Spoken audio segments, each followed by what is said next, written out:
Shalom, pemirsa The Safe Ministry. Shalom. Shalom. Puji Tuhan akan berkat Tuhan dalam hidup kita sehingga kita bisa bertemu kembali untuk belajar Alkitab bersama-sama melalui pelajaran Sekolah Sabat di channel The Safe Ministry, di mana kami kaum para awam akan berdiskusi dan membahas pelajaran Sekolah Sabat. Dan pada minggu ini pelajaran Sekolah Sabatnya sangat luar biasa, yaitu mengenai Sabat dan akhir. Dan kami sudah siap untuk berdiskusi dengan pemirsa The Safe Ministry. Tapi sebelum itu, kita akan berdoa yang dipimpin oleh Pak Fajar. Kita satu dalam doa. Bapa kami di surga, terpujilah namamu, kalau untuk selama-lamanya, bila mana kami akan mempelajari firman Tuhan tentang hari Sabat dan akhir. Kiranya Roh Kudus-Mu terang dari surga mendiami hati serta pikiran kami, sehingga kami dapat boleh menyampaikan pelajaran yang berguna bagi seluruh pemirsa dimanapun mereka berada. Kiranya Tuhan akan pimpin dari awal hingga akhir. Di dalam nama Yesus kami berdoa dan ucap syukur. Amin. Amin.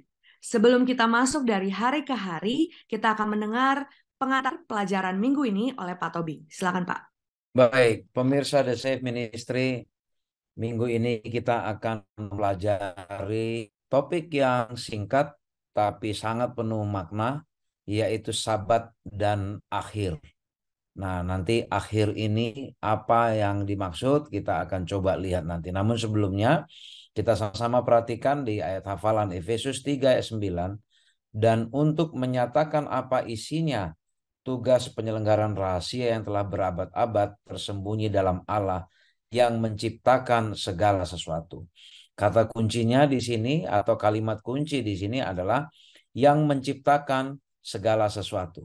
Jadi pemirsa The Safe Ministry, bahwa kalau kita kembali ke proses atau peristiwa penciptaan itu benar-benar merupakan satu peristiwa di mana martabat kita sebagai manusia yang paling esensial, yang paling mendasar itu sebenarnya ada ketika pada saat di penciptaan itu, di mana kita ya diciptakan oleh Tuhan dengan sungguh sangat amat baik dan semuanya sempurna, ya, semuanya sempurna. Namun ketika manusia jatuh ke dalam dosa, kita mulai menemukan apa? Ada manusia yang dilahirkan lumpuh.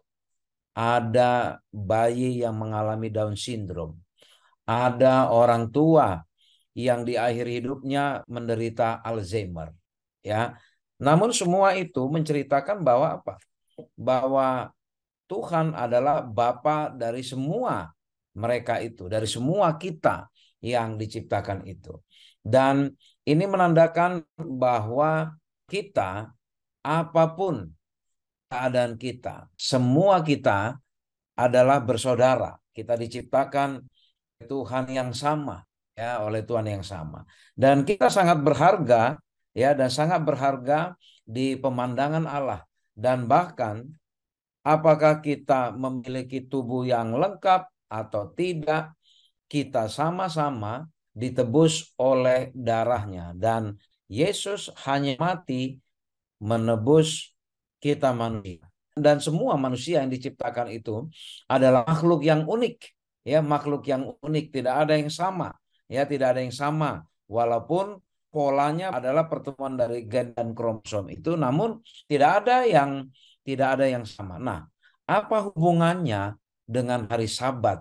Ya, dalam satu minggu ini kita akan mempelajari apa hubungan proses penciptaan itu dengan hari Sabat. Lalu nanti apa hubungannya dengan pelajaran atau tema besar kita dalam satu triwulan ini yang berkaitan dengan penghakiman. Lalu nanti apa konsekuensi dari kita sebagai manusia yang diciptakan, dan apa konsekuensi dari adanya penghakiman. Ini sebagai pengantar bagi kita untuk memulai pelajaran kita dalam satu minggu ini.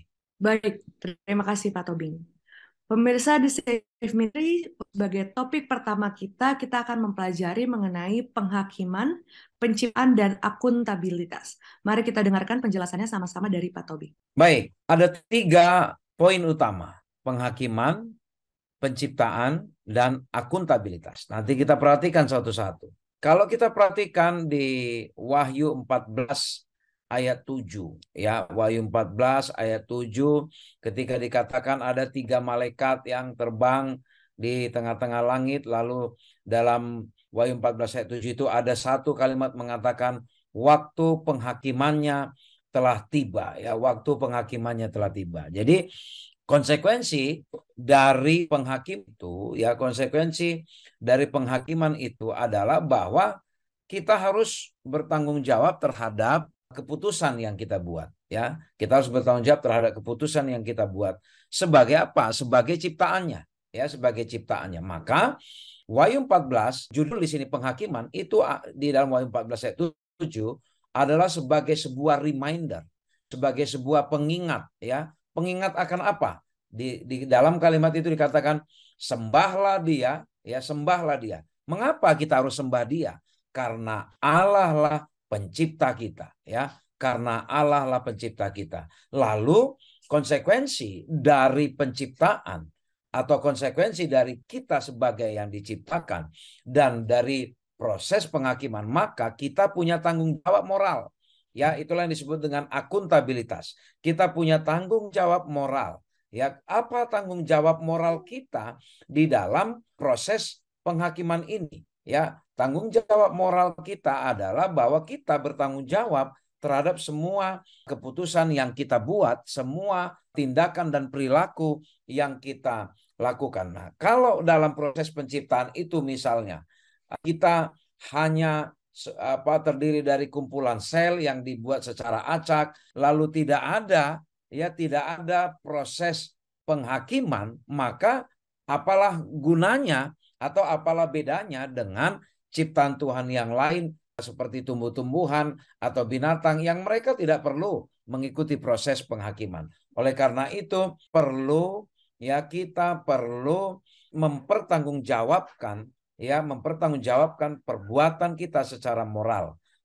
Oleh karena apa? Oleh karena kita adalah ciptaan dan kita harus mempertanggungjawabkan itu kepada pencipta kita. Dan sebagai bentuk pertanggungjawaban kita, maka kita harus menunjukkan penyembahan kita kepada Allah. Dan sebagai bukti, sebagai tanda penyembahan kita, ya, sebagai tanda penyembahan kita, walaupun penyembahan itu dilakukan setiap saat, namun Allah telah menciptakan atau telah membuat satu mekanisme, ya, satu mekanisme di mana kita diingatkan selalu, ya, pada saat tertentu kita harus datang kepada Allah, mengingat Dia sebagai pencipta kita, yaitu apa? Hari Sabat. Hari Sabat adalah akhir dari proses penciptaan itu. Maka hari Sabat adalah pertanda bahwa Allah adalah pencipta kita dan pertanda bahwa Allah adalah layak disembah sebagai pencipta kita. Maka kalau kita tidak setia terhadap perintah hari Sabat, maka sebenarnya kita tidak mengakui Allah sebagai pencipta kita. Itu pelajaran kita hari ini, Saudari Beatrice. Baik, Pak Tobing. Ada pertanyaan yang bisa menjadi aplikasi dalam hidup kita, Pak. Mengapa kita masih rebutan posisi di jemaat, padahal kita berbakti hanya untuk menyembah Dia? Baik, hari Sabat sebenarnya adalah hari yang mengingatkan kita. Khusus, ya, untuk kembali kepada peristiwa penciptaan. Agar mengingat bahwa Allah lah pencipta dan hanya Allah lah yang layak kita sembah. Namun disitulah campur tangan setan. Setan sangat kerja keras agar esensi hari Sabat itu menjadi kabur. Ya, agar makna Sabat yang sebenarnya itu kita tidak dapatkan. Sehingga dibuat berbagai macam cara. Termasuk ketika kita berkumpul berorganisasi di dalam satu gereja, pada hari Sabat seharusnya fokus kita adalah memuji Allah dan menyembah Dia sebagai pencipta. Namun kita dibuat terjebak oleh proses administrasi dan organisasi struktural di gereja. Sehingga proses pelayanan, ya, organisasi dibuat sebenarnya untuk efektif dalam pelayanan, tapi di situ setan bekerja. Struktur organisasi di gereja dibuat oleh setan sebagai cara agar mengaburkan makna Sabat. Sehingga posisi di gereja dibuat menjadi rebutan, sehingga yang kita sembah bukan Allah, tapi yang kita sembah adalah apa? Harga diri kita, kebanggaan kita ketika meraih posisi tertentu di dalam gereja. Padahal sebenarnya gereja adalah tempat berkumpul kita untuk mengingat Allah adalah pencipta. Demikian, Saudari Beatrice. Baik, terima kasih Pak. Pak Fajar, judul pembahasan kita berikutnya yaitu mengenai hari Sabat dan penciptaan. Mohon dibantu Ya, untuk Beatrice. kita semua dan pemirsa The Safe Ministry bisa mengerti mengenai pelajaran ini, Pak. Ya, Beatrice dan pemirsa The Safe Ministry ya. Jadi hari Sabat ini sangat berkaitan dengan hari penciptaan. Nah, di situ ada beberapa ayat-ayat yang sangat mendukung dan memberikan satu bukti bagi kita memang benar apa yang disampaikan oleh Yohanes yang kekasih di Pulau Patmos yang berkaitan dengan Wahyu pasal 14 ayat yang ke-6 dan 7. Wahyu pasal 14, 6 dan 7 itu memberitahukan bahwa ada malaikat yang pertama yang menyampaikan, memberikan seruan kepada seluruh umat manusia. Saya akan bacakan, dan aku melihat seorang malaikat lain terbang di tengah-tengah langit, dan padanya ada Injil kekal, ya kita garis bawahi, ada Injil kekal untuk diberitakan kepada mereka yang diam di atas bumi dan kepada semua bangsa, suku, dan bahasa dan kaum. Apa isinya? Ia berseru, takutlah akan Allah dan muliakan Dia karena telah tiba saat penghakimannya. Dan sembahlah Dia yang telah menjadikan langit dan bumi dan laut dan semua mata air. Yohanes sang kekasih memberikan satu pernyataan bahwa seruan juga kepada semua umat manusia supaya kita mengingat kembali kepada Sang Pencipta. Sang Pencipta yang menciptakan langit dan seluruh alam semesta, yaitu Tuhan yang patut kita sembah. Kita perlu garis bawahi, Beatrice, bahwa ayat ini itu memberikan keyakinan bagi kita bahwa kita diminta untuk kembali kepada Sang Pencipta yang menciptakan langit dan bumi dan laut dan semua mata air, yaitu Tuhan yang benar-benar kita sembah. Nah, sekarang apa kaitannya kita menyembah kepada Tuhan sebagai Sang Pencipta dengan hari Sabat ini? Mari kita coba baca dalam Kejadian 2. Kita coba kembali kepada peristiwa-peristiwa yang terjadi pada awal di mana dunia itu diciptakan, ya. Kejadian 2 ayat yang ke-1-3. Saya akan bacakan. Demikianlah diselesaikan langit dan bumi, segala isinya, ketika Allah pada hari ke-7 telah menyelesaikan pekerjaan yang dibuatnya itu, berhentilah Ia pada hari ke-7 dari segala pekerjaan yang telah dibuatnya. Ayat ini menandakan bahwa ada satu pekerjaan yang sudah selesai. Berapa lama? Itu 6 hari, dan pada hari itu, pada hari ke-7, dia berhenti dari segala ciptaannya. Ayat yang ketiga, lalu Allah memberkati hari ke-7 itu dan menguduskannya. Nah, pada hari itulah ia berhenti dari segala pekerjaan penciptaan yang telah dibuatnya itu. Ada satu berkat yang luar biasa, yang sangat berbeda, hari ke-7 dengan 6 hari yang digunakan oleh Tuhan untuk menciptakan bumi pada waktu itu, ya. Hari yang ke-7 itu adalah hari yang diberkati, kemudian hari yang dikuduskan. Nah, inilah yang membuktikan bahwa Tuhan kita yang menciptakan langit dan bumi, yang menjadi satu seruan di Wahyu pasal 14 ayat 6-7, itu berhubungan sekali dengan hari Sabat yang memang itu disendirikan, diistimewakan. Itu menjadi satu peringatan bahwa Tuhan kita itu berhenti pada hari ke-7 setelah menyelesaikan pekerjaannya. Kalau kita ada pertanyaan, seberapa penting sih hari Sabat itu? Sangat penting sekali. Sangat penting sekali. Karena hari Sabat ini menjadi satu momentum gitu ya, menjadi satu peringatan bahwa kita diingatkan kembali kepada siapa kita mesti harus berbakti. Yaitu adalah Tuhan. Tuhan yang mana? Tuhan yang menciptakan langit dan bumi. Yang mana dia berhenti pada hari Sabat. Dia menguduskan hari Sabat. Dan dia memberkati hari Sabat. Jadi sangat begitu erat sekali ya kaitannya hari Sabat dengan penciptaan ini. Demikian Beatrice dan pemirsa The Safe Ministry. Baik, Pak. Ada pertanyaan untuk pelajaran di sini, Pak. Kita Ya, harus cita pada hari Sabat. Apakah artinya itu sebaiknya kita lakukan di hari Sabat dengan ngobrol di gereja atau tidur ya. di rumah? Iya, betul sekali ini. Jadi hari Sabat ini sebetulnya adalah hari yang penuh dengan sukacita ya. Tentunya dalam kebaikan dia, dalam hubungan yang sangat abadi ya. Bila mana kita ke surga antara hubungan Tuhan kita yang ada di surga dengan manusia yang ada di bumi ini. Dan hubungan itu sangat begitu intim, sangat begitu erat. Jadi sebetulnya hari Sabat ini menjadi satu hari yang spesial, menjadi satu hari yang istimewa, di mana Tuhan hadir pada waktu itu ya. Pada waktu kita membuka satu hubungan yang begitu erat, yang begitu dekat dengan Tuhan pada hari itu Tuhan itu hadir di tengah-tengah itu, di tengah-tengah kita pada waktu itu. Kemudian kita itu bisa apa ya? Kita bisa menikmati betul-betul hubungan yang sangat begitu erat ya.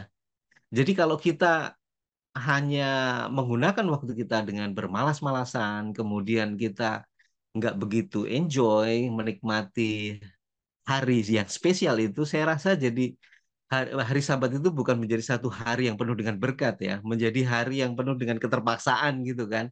Nah, bisa kita gunakan juga hari Sabat itu kalau ingin meningkatkan satu hubungan yang begitu erat, kita sudah berangan-angan bahwa Tuhan itu hadir tengah-tengah kita, kita bisa datang, kita bisa menikmati hubungan yang penuh dengan keharmonisan ini, menikmati ciptaan Tuhan bersama-sama.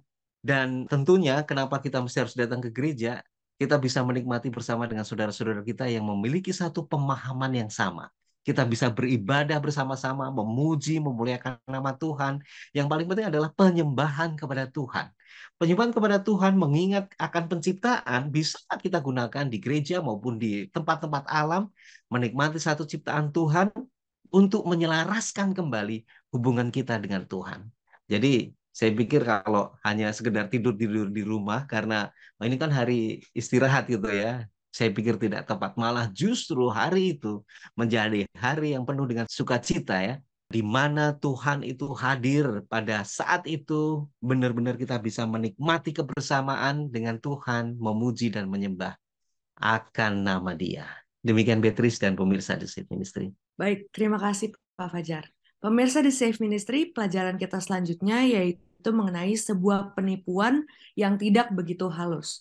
Pak Tobing, apakah bisa bantu untuk uraikan pelajaran ini, Pak? Baik, pemirsa The Safe Ministry, judulnya ini sangat eye-catching ya, sangat menarik perhatian. Sebuah penipuan yang tidak begitu halus ya. Kenapa tidak dikatakan penipuan yang kasar gitu atau ya ini tapi dikatakan tidak begitu halus. Penipuan yang paling membahayakan memang adalah penipuan yang halus sekali dibuat ya. Namun ternyata ya ada satu usaha setan ya. Ya kalau kita bicara penipuan pasti kan ini datang dari setan ya. Ada satu usaha setan menipu manusia. Mungkin dia pikir itu halus, rupanya bagi orang yang mengerti firman Tuhan, kita bilang ini nggak halus ini penipuannya. Apa penipuan yang dimaksud?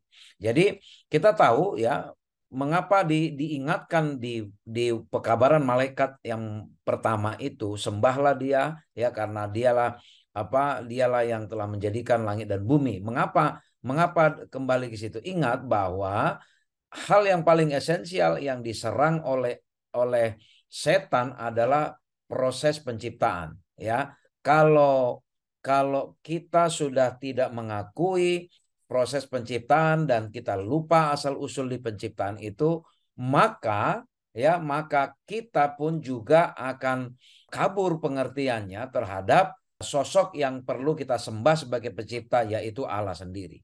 Nah, makanya setan menyerang masalah proses penciptaan. Bagaimana caranya setan menyerang itu? Maka keluarlah sebuah teori yang sangat terkenal. Teori evolusi. Teori evolusi yang pada intinya ya di beberapa waktu yang lalu juga panelis saudara Fajar mengatakan bahwa hal-hal yang terjadi di alam semesta ini terjadi berangsur-angsur secara pelan-pelan. Ya, secara pelan-pelan. Kelihatannya ini sangat ilmiah, didukung oleh data-data ilmiah. Namun sebenarnya hal yang paling esensial atau yang jantungnya langsung yang mau diserang adalah masalah penciptaan.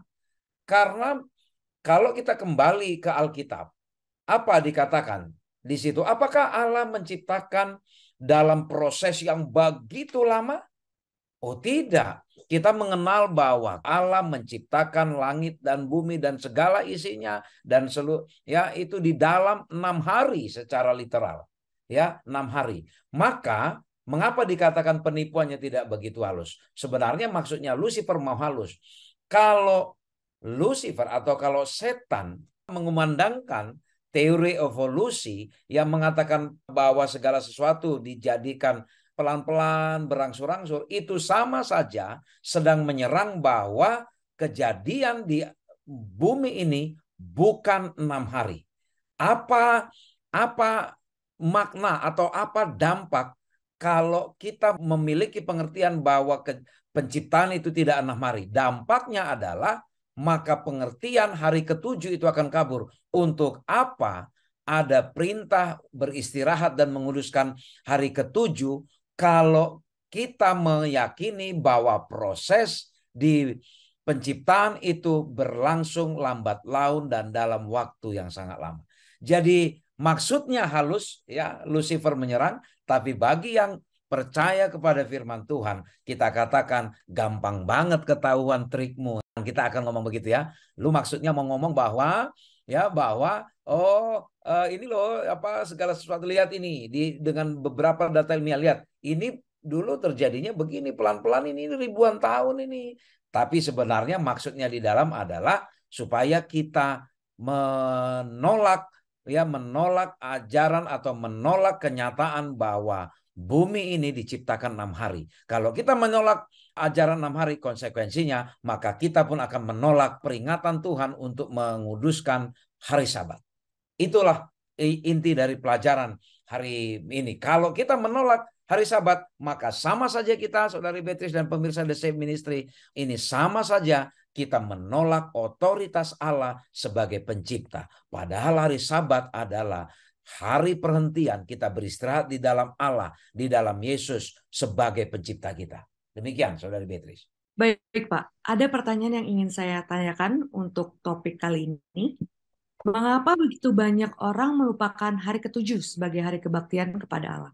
Nah, mengapa orang melupakan? Kalau ya ada banyak macam alasan mengapa melupakan. Ada yang tidak tahu, ada yang oleh karena tradisi, ya sehingga banyak orang berpikir bahwa semua hari sama. Ya, memang benar semua hari sama dan semua hari adalah hari berkat, namun dalam konteks memperingati Allah sebagai pencipta, ada satu hari yang diasingkan.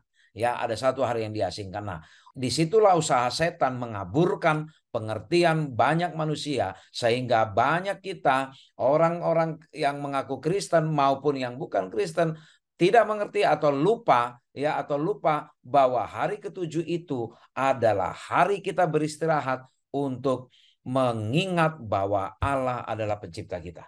Baik, Pak Elvin. Hari berikutnya kita akan membicarakan mengenai penciptaan hari Sabat dan akhir zaman. Kita minta Pak Fajar untuk bisa memberi poin-poin penting, Pak. Semakin seru Beatrice nih ya, dan pemirsa The Safe Ministry ya. Penciptaan hari Sabat dan akhir zaman ya. Jangan lupa ya. Jadi hari Sabat ini menjadi satu isu yang menarik sekali. Karena apa? Ini digunakan oleh Lucifer juga. Karena prinsip yang paling utama adalah peristiwa di mana Lucifer itu dia beserta dengan sepertiga malaikatnya itu memberontak kepada Tuhan, dan pada akhirnya mereka dilemparkan dari surga ke bumi. Dilemparkan dari surga ke bumi.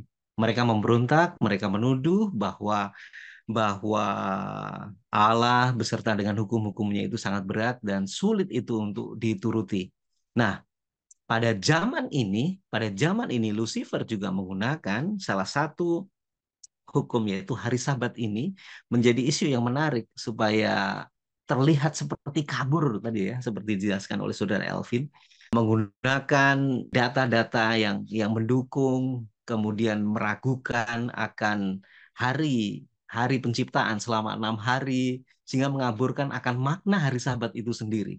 Ini sebetulnya upaya daripada setan, daripada setan itu untuk menggeser pengertian seluruh umat manusia tentang hari Sabat ini. Tapi sebetulnya tujuannya supaya menggeser otoritas daripada Allah itu sendiri dan menyembah kepada satu oknum yang lain, yaitu Lucifer atau setan sendiri. Jangan lupa, Lucifer dan setan di dalam kitab Yesaya atau Yeremia mengatakan bahwa dia ingin menyamai yang maha tinggi. Dia ingin menjadi Tuhan. Menjadi Tuhan, menjadi Allah bagi seluruh ciptaannya. Ciptaan daripada Tuhan. Dan dia ingin menyamai yang maha tinggi. Jadi nanti pada waktunya ada satu pertentangan yang sangat besar di mana umat manusia apakah mereka tetap menyembah kepada Tuhan atau mereka menyembah kepada Lucifer dan sepertiga malaikatnya.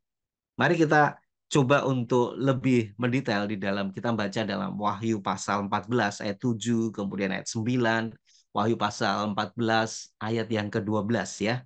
Wahyu pasal 14 ayat yang ke-7. Dan ia berseru dengan suara nyaring, takutlah akan Allah dan muliakanlah dia, karena telah tiba saat penghakimannya, dan sembahlah dia yang telah menjadikan langit dan bumi dan laut dan semua mata air.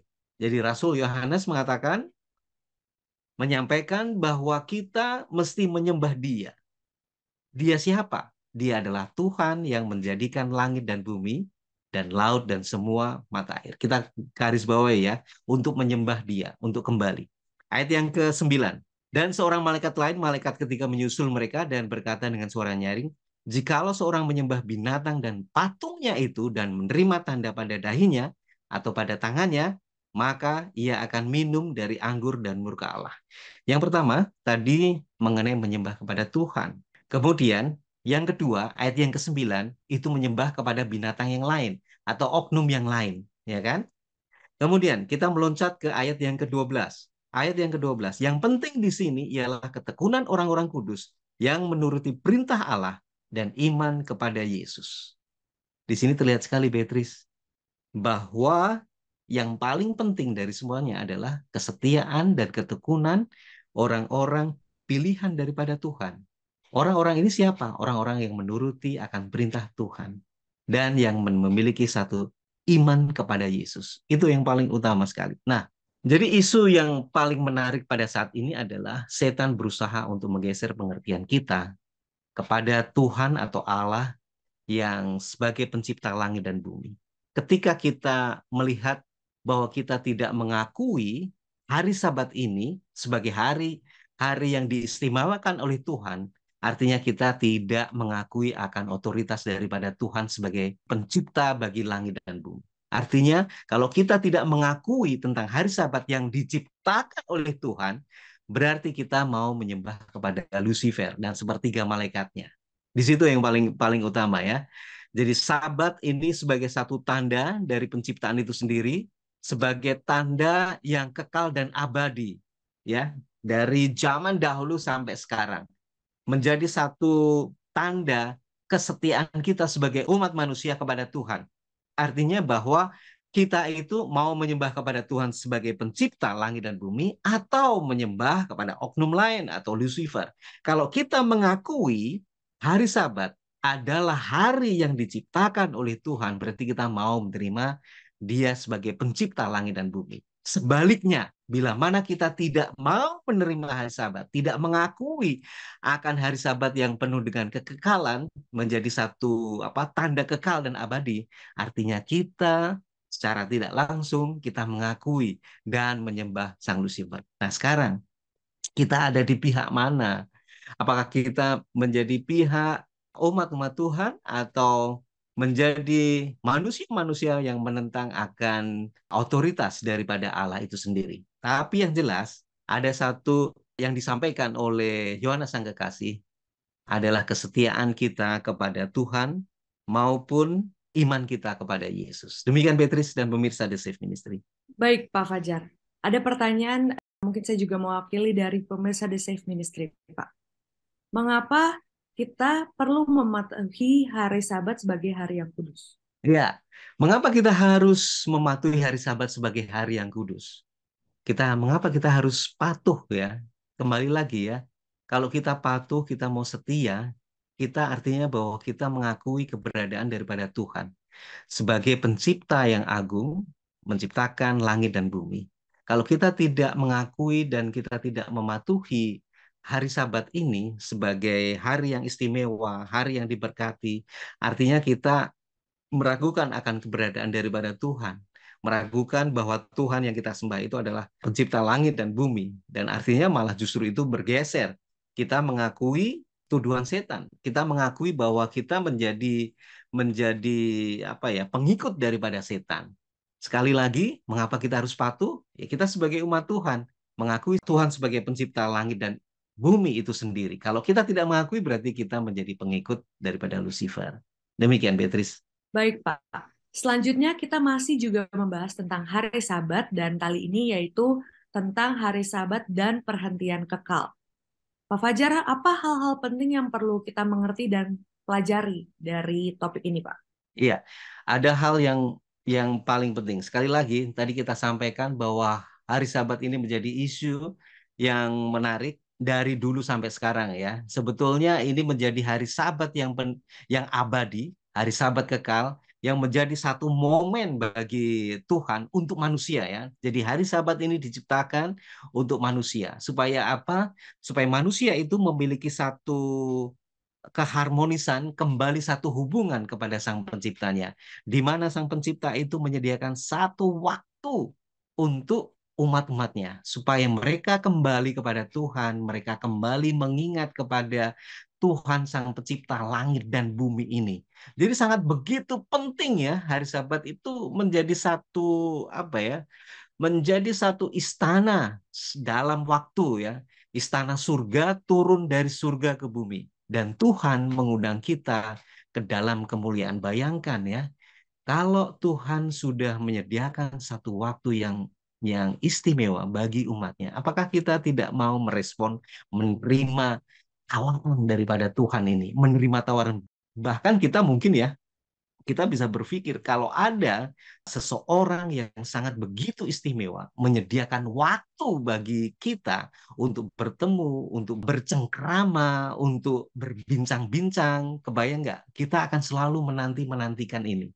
Menanti-menantikan saat-saat ini kita bisa bertemu dengan seorang yang sangat spesial, menyediakan waktu bagi kita untuk menerima kita apa adanya. Inilah waktu Tuhan yang disediakan oleh Sang Pencipta kita, yaitu setiap hari Sabat. Bayangkan ya, setiap hari Sabat kita disediakan oleh Tuhan untuk bertemu secara intens, secara intim untuk menjalin hubungan yang sangat begitu erat. Hari Sabat ini adalah metafora dan Sabat adalah kesaksian di mana kehadiran Allah, dan setiap Sabat Allah mempersiapkan diri kita untuk masuk ke dalam suasana surga dan menikmati hari Sabat itu. Kita beristirahat dalam perlindungannya sambil menantikan akan kedatangannya. Dunia yang baru yang diciptakan kembali dan Sabat itu akan menjadi satu Sabat yang kekal hingga dunia yang baru. Mari kita coba baca dalam Yesaya 65 ya, 65 ayat yang ke-17. Yesaya 65 ayat 17, sebab sesungguhnya aku menciptakan langit yang baru dan bumi yang baru, hal-hal yang dahulu tidak akan diingat lagi dan tidak akan timbul lagi dalam hati. Artinya bahwa setelah kedatangan Tuhan yang untuk yang kedua kalinya, Tuhan ingin menciptakan satu dunia yang baru, langit yang baru dan bumi yang baru juga, dan tentunya Tuhan yang sama sebagai pencipta, karena dia tahu bahwa manusia itu sudah jatuh dalam dosa, sudah jauh daripada kesempurnaan pada waktu diciptakan. Karena ingat, pada waktu Tuhan menciptakan manusia itu sangat begitu sempurna, sangat begitu baik. Tapi oleh karena ada satu dosa, sehingga ini hancur. Oleh karena itu, Tuhan sebagai pencipta, dia yang mengembalikan ini semuanya, menciptakan satu dunia dan bumi yang baru untuk manusia, disediakan oleh Tuhan. Dan hari Sabat, kita dapat menikmati bersama-sama dengan Tuhan. Demikian Beatrice dan pemirsa The Safe Ministry. Baik, Pak. Ada pertanyaan yang baik untuk kita bisa diskusikan. Bagaimana kita membuat Sabat sebagai cita rasa seperti surgawi? Baik, bagaimana sih kita menciptakan hari Sabat ini ya? Menjadi suasana seperti surgawi. Kita mesti ingat ya, Tuhan yang sama yang menciptakan bumi yang pertama kali itu akan menciptakan kembali pada hari Sabat, tetap menjadi satu simbol kekekalan dari Dia sebagai Sang Pencipta. Pada waktu Adam dan Hawa ditempatkan di Taman Eden, suasana pada waktu itu adalah suasana yang begitu harmonis. Ada dunia yang masih murni ya, belum belum ada satu dosa pada waktu itu. Adam dan Hawa dapat menikmati di Taman Eden hasil ciptaan daripada Tuhan. Dan Tuhan setiap saat juga hadir di tengah-tengah mereka. Bahkan ada waktu tertentu supaya Adam dan Hawa ini bisa bisa memperingati akan peristiwa penciptaan selama 6 hari ini. Dan Tuhan itu selalu hadir ya. Pada waktu hari Sabat ini menjadi satu sukacita bagi Adam dan Hawa. Nah, kerinduan daripada Tuhan itu diberikan kepada seluruh umat manusia. Seperti halnya dunia yang pertama yang diciptakan begitu sempurna, Tuhan itu juga menciptakan langit dan dunia yang baru seperti halnya yang pertama kali. Nah, kalau Tuhan, ketika Tuhan itu menginginkan ada satu kedamaian, ada satu sukacita di dunia yang sudah Dia ciptakan, tentunya kita sebagai umat manusia yang sudah disediakan satu tempat yang begitu menawan, yang begitu indah, mengapa kita tidak gunakan kesempatan ini untuk menikmati kebersamaan bersama dengan Tuhan itu sendiri? Jadi bagi kita, bagaimana kita membuat Sabat itu sebagai cita rasa seperti surgawi? Bayangkan bahwa hari Sabat ini, hari Sabat yang penuh dengan sukacita, kita mempersiapkan ada satu saat nanti kita bersama-sama dengan Tuhan. Kita coba berimajinasi, kita coba untuk membayangkan bagaimana Tuhan itu hadir setiap Sabat. Karena kita tahu bahwa hari Sabat itu disediakan oleh Tuhan menjadi hari yang diberkati, yang dikuduskan, di mana kita siap untuk bersama-sama dengan Tuhan menikmati hubungan yang begitu intim.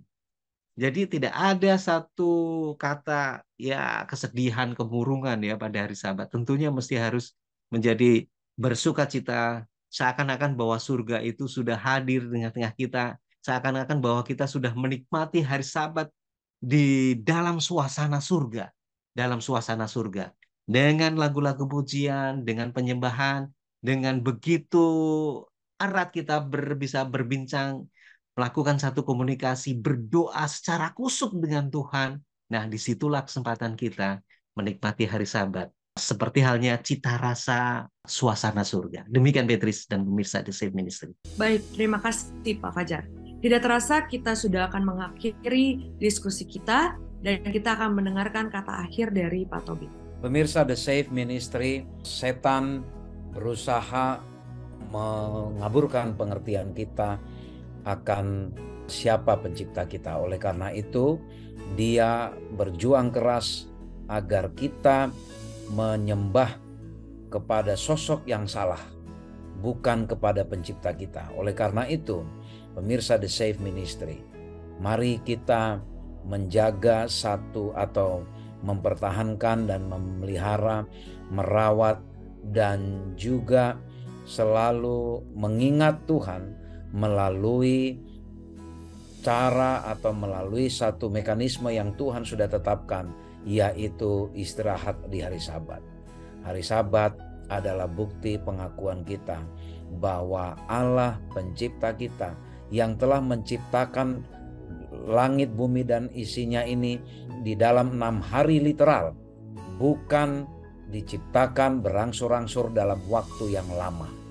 Dan Tuhan adalah sosok yang layak disembah karena memang hanya Dialah yang patut disembah sebagai pencipta kita. Jangan mau dikaburkan oleh segala usaha yang dilakukan setan.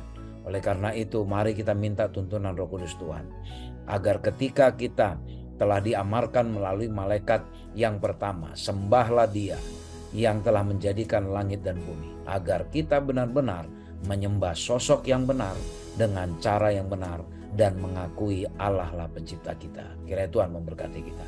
Terima kasih kepada para panelis dan terima kasih pemirsa The Safe Ministry dimanapun berada. Kita berharap pemirsa The Safe Ministry mendapatkan inspirasi baru, akan memuliakan nama Tuhan sebagai pencipta dengan menguduskan hari Sabat. Kita akan tutup dalam doa yang dipimpin oleh Pak Tobing. Kita berdoa. Ya Allah Bapa di sorga, puji, kami besarkan namamu. Engkau sungguh sangat sempurna menjadikan langit, bumi dan isinya termasuk kami Tuhan. Dan bahkan Engkau menyediakan hari Sabat, agar pada hari Sabat kami datang mengingat Engkau, agar kami beristirahat di dalam Yesus, beristirahat dari segala kesibukan duniawi kami Tuhan. Dan kami mengingat Engkaulah Allah pencipta kami, yang telah menciptakan 6 hari literal, bukan menciptakan berangsur-angsur dalam waktu yang lama. Ya Bapa di sorga, bantu kami Tuhan, agar kami tidak mudah dikaburkan oleh ajaran-ajaran setan, walaupun tampaknya itu didukung oleh data ilmiah. Biarlah kami kembali kepada Alkitab, kembali kepada Engkau sebagai pencipta kami. Di dalam nama Yesus kami berdoa. Amin. Amin. Puji Tuhan akan 1 minggu yang telah kita lewati bersama-sama, dan puji Tuhan akan pelajaran sekolah Sabat yang sangat luar biasa. Tentunya kami tidak sabar untuk bertemu kembali dengan pemirsa The Safe Ministry, tetapi sebelum itu jangan lupa untuk tinggalkan pesan, like video kami, dan juga share video kami kepada teman-teman, saudara, dan siapapun saja. Terima kasih semuanya, Tuhan memberkati. Shalom. Shalom, Tuhan Shalom, memberkati. Tuhan memberkati.